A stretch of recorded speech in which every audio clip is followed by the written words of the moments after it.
All week long, we've been talking about body image, and we've also been talking about that and the component of race. Yeah, well, consider this. Research suggests that black women are just as likely to have an eating disorder as white women. So why aren't people talking about that?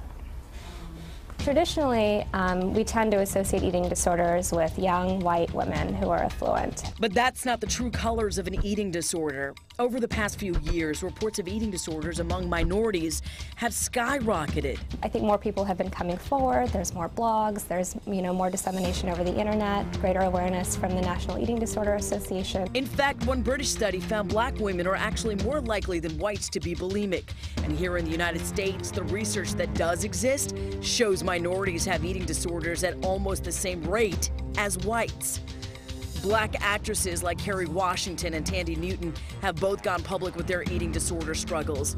But those famous faces have done little to encourage more women of color to come forward. Sometimes people who are minorities with binge eating, for example, might not identify themselves as even having an eating disorder. And we know from some research studies that minorities tend not to seek treatment. All right, we're going to discuss this further. Dr. Sumati Gupta, a specialist in eating disorders, now joins us to weigh in. And also we have Latreia Graham, who struggled with eating disorders in the past and is now helping others. So nice to have you here. Very brave of you to be here. So let's talk about this. Let's talk about the stereotypes and the statistics. Yeah. When we heard it, it was startling. Yeah, absolutely. We tend to assume that eating disorders are something that affect young white women.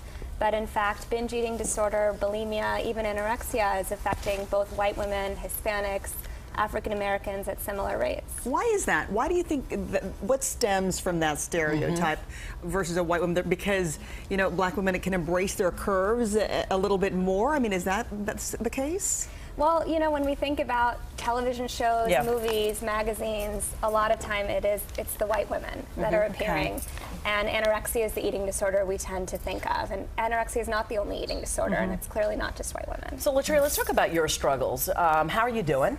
I'm doing very well now. I consider myself recovered, and so I don't struggle with my body or my image the way that I used to. I have a lot more confidence. All right, so were you binging and purging? It started as binge eating disorder around the age of 8, but it progressed to bulimia when I was taught how to purge by my PE teacher. And so, right. How ironic. Right, somebody that's supposed to be a model of health and fitness, but taught me how to purge.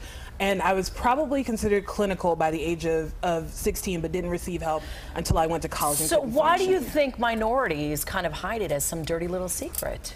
I think we give into the hype of being strong black women as part of it, and it's considered something shameful. We sort of are given the idea that we're supposed to embrace our bodies and all of these things, when we still struggle with the same anxieties, hopes, and fears that our white counterparts or other counterparts in general deal with. And so we just don't tend to articulate them, and when we do, we're told, oh, your emotions are not valid. That's something I came up with. And because of that, Dr. Gupta, some of these minority women with this disorder aren't seeking the treatment they need. It stops right there, right? Yeah, I had a patient who had sought treatment, but her therapist didn't even recognize her binge eating as a problem. It's not just binging and purging, it's binge eating also. And so she had to really look for a therapist who would even identify that as a real problem and a focus of therapy. All right, we're going to continue this conversation. Thank you so much for being here, Latreia, Dr. Gupta. And of course, you can head to our Facebook page and share your thoughts, and we want to continue this conversation there as well.